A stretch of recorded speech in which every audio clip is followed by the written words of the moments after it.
let me stop you for a second. There seems to be a lot of you really wanted to level up in this game, if you will, if you're a video game character, and you're like, give me the hardest levels. I want the most challenges because that's why I gain more experience. I can get stronger. I can get faster. I can learn more, become wiser. So you really stacked a bunch of stuff in this journey, if you will. When you were meeting with your spirit guides, what did you learn about the process of spirit guides, the process of how we build our own lives? What kind of information can you give the audience about that? Thank you. So I've asked questions about why my life was hard. So that was answered because you chose it. And also that there is a soul contract that we sign before coming. So we know what are the challenges, we know what we're taking in. And sometimes there are parts of the soul contract that you have no control over. You have no your free will doesn't apply there. So as an example, my childhood, so I was brought up in a very I would say not a healthy environment. So there was a lot of domestic violence, and there was a lot of abuse, and there was a lot of pain, and I didn't choose to be there. I even if I wanted to, I could have not changed that because I was a kid.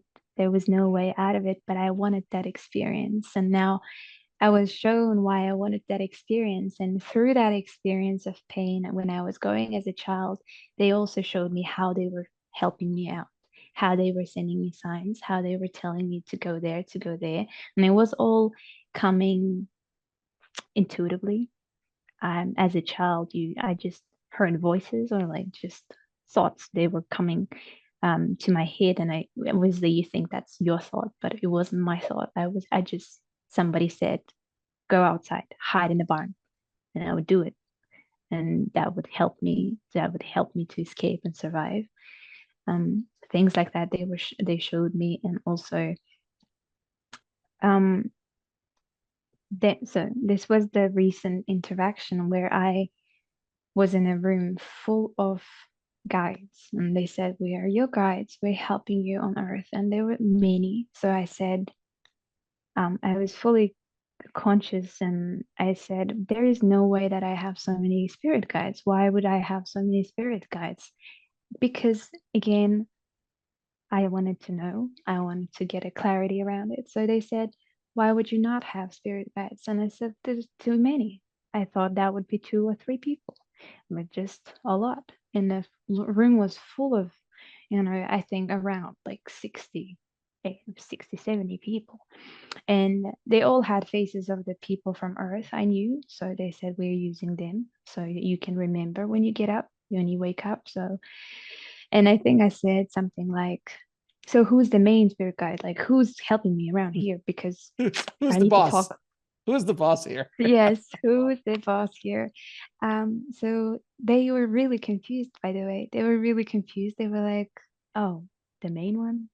And they showed me this woman. She just um took a step forward, and she said, well, I've been around you the most, but we are always supporting you all together. So there is no way that there is 1 or 2 or 3. There are your ancestors, your spirit guides, they always help around, but they cannot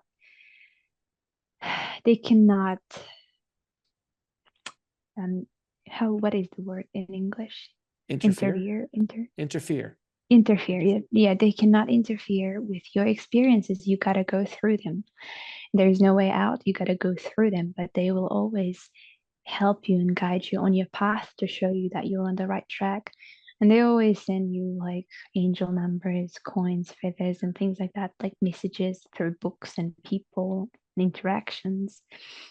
Um, when they reminded me that even though they're helping me, it's not an instruction. It's not that you have to follow what they say.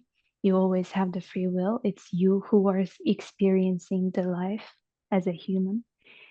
And that's what they told me. You have the free will. You chose this life. You have the free will. Don't be afraid, because the purpose of life is to live the life and experience life.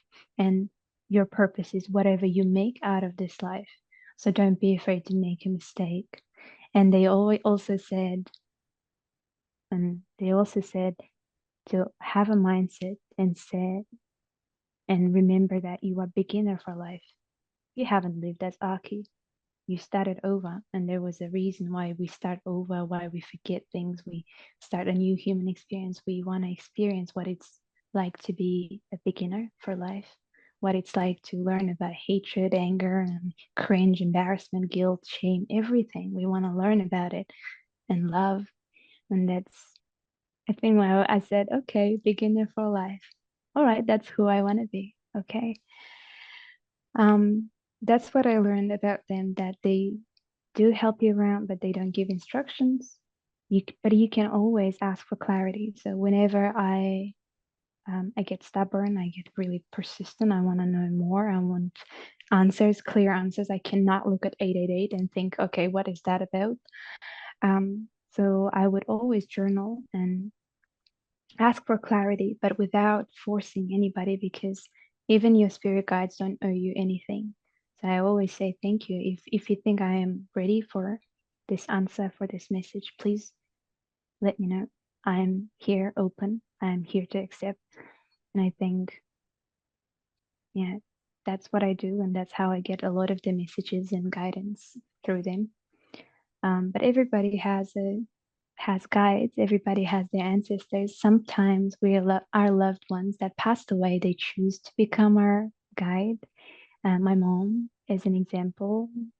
She passed away, but she chose to be a guide. So I have close interaction with her all the time. So I feel connected with her. I get messages from her. I talk to her. I see her in the astral plane. So that's something that happens as well. To watch the full video, click on the link below, and don't forget to subscribe.